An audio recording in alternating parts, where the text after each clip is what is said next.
Okay, hello viewers. In this video, I will discuss on the term specific heat capacity. So before talking about specific heat capacity, first I will tell what is heat capacity. Okay, so what is heat capacity?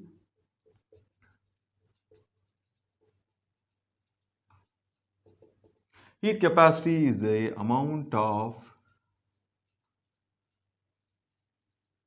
heat supplied, amount of heat supplied, amount of heat supplied to raise the temperature from T to T plus delta T. So heat capacity is the amount of heat supplied to the substance. Okay, heat supplied to the substance to raise the temperature from T to T plus delta T. We have a change in temperature. So it is specified by capital S is equal to del Q by del T. So heat supplied with respect to change in temperature. This is about heat capacity. For example, if I am having aluminum, copper and silver. I want to raise the temperature of all by 1 degree Celsius. So, but the heat supplied to raise to 1 degree Celsius varies for different materials due to the nature of the substance. So, for that purpose only we are finding the heat capacity individually.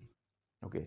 So, the heat given to aluminum is varied from heat given to copper for the raising temperature up to 1 degree Celsius. Okay. So now what is now specific heat capacity? So what is specific heat capacity?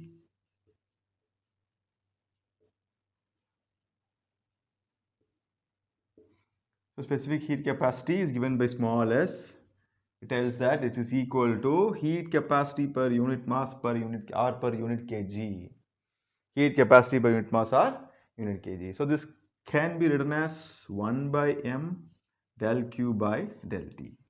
This is called as specific heat capacity. Okay, so this specific heat capacity depends on it depends on the nature of the substance, and also the temperature of the substance, and it does not depend on, we see that does not depend on the amount of substance. It does not depend on the amount of substance. For example, if somebody asks you what is the mileage of your bike, you will tell that my bike goes 50 kilometers for 1 liter. Here you have not mentioned what is the amount of petrol in your bike or fuel in your bike. You mentioned only the range. That is, for a 1 liter my bike goes 50. That is the range fixed. Similarly, here we are also fixing for 1 kg. For 1 kg, what is the heat supplied? This is the standard value for all the materials. Okay, that will be the range for all the materials. Okay, so it does not depend on the whatever may be the amount of substance, we will take only this range. So for per unit kg, what is the heat supplied? Okay, this is the about specific heat capacity. Depends only on the nature of substance. It may be either silver, copper, aluminum. So depends on the nature of substance and also the temperature. So from this equation we can easily write this del q as m into this s into del t. So from this equation we can easily find how much heat is supplied to a substance for certain change in temperature. So if I have certain mass, for example, let's take it as water. So I have some certain mass of water. You know the specific heat capacity of water. You know the change. If you know the change in temperature means you could easily find the amount of heat supplied. Okay. So next, I am going to represent the specific heat capacity in terms of number of moles. So with respect to number of moles, that is given by mu. So I am writing C, which is equal to heat capacity by number of moles. This C is called as molar heat capacity. Molar heat capacity. Okay. So this can be rewritten as 1 by mu del q by del t. So from this also we can write the value of heat separated cell is equal to C mu del T. If I know the number of moles and the C molar heat capacity and the change in temperature, I could easily find the amount of heat supplied. Okay, so this also molar heat capacity also does not depend on the amount of substance, it also depends only on the nature of the substance and temperature. Okay, fine. So now what is the unit of this molar heat capacity? Molar heat capacity unit is joules mole inverse Kelvin inverse. Similarly, specific heat capacity unit also joules kg inverse Kelvin inverse. Here we have mentioned mass, here we have mentioned moles. So the unit has been changed like this. Okay, so this is about heat capacity and moles. So now what is the specific heat capacity of water?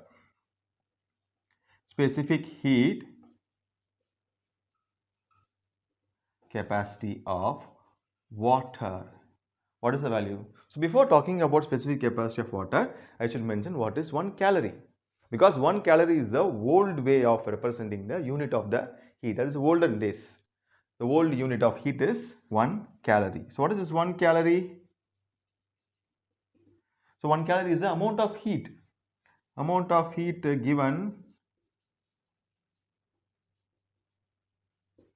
to raise 1 kg of a substance. 1 kg of substance to 1 degree Celsius. Can be either 1 kg or 1 gram. Okay, this is about 1 calorie. Nowadays we are representing heat and work in terms of joules.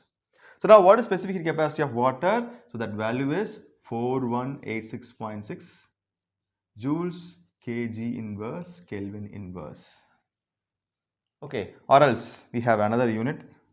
So unit, it can be represented in grams as 4.186 joules gram inverse Kelvin inverse. Okay, this is the specific capacity of water. So in most cases we will be using this for solving the problem, so that I have mentioned this value specifically. Okay, so this is about water. Now what is with respect to gases? For gases we have specific conditions. So we have specific heat capacity. We have specific heat capacity at constant volume. So under we have specific conditions for gases. So that is given as CV, denoted by CV. This CV is called as molar specific heat capacity. This is molar specific heat capacity.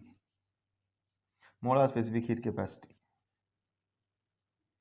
Okay. Similarly, we have specific heat capacity at constant pressure.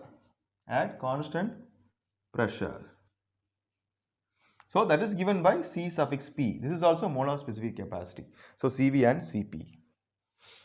Okay. So this CV and CP can be written as, that is, Cp minus Cv is equal to capital R. This is for an ideal gas. For an ideal gas. So what is this R? This R is called as your universal gas constant. Okay, so that's it about the specific capacity.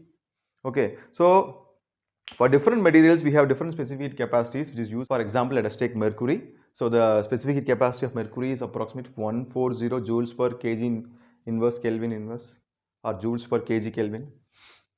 Okay, so for small amount of heat, the mercury, there is a change in temperature.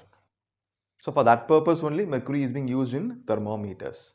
For small amount of heat, there is a variation in the temperature of the mercury, so which is used to show the fluctuations very quickly in thermometers. Okay, so this is the use of your specific heat capacity. Okay, thank you.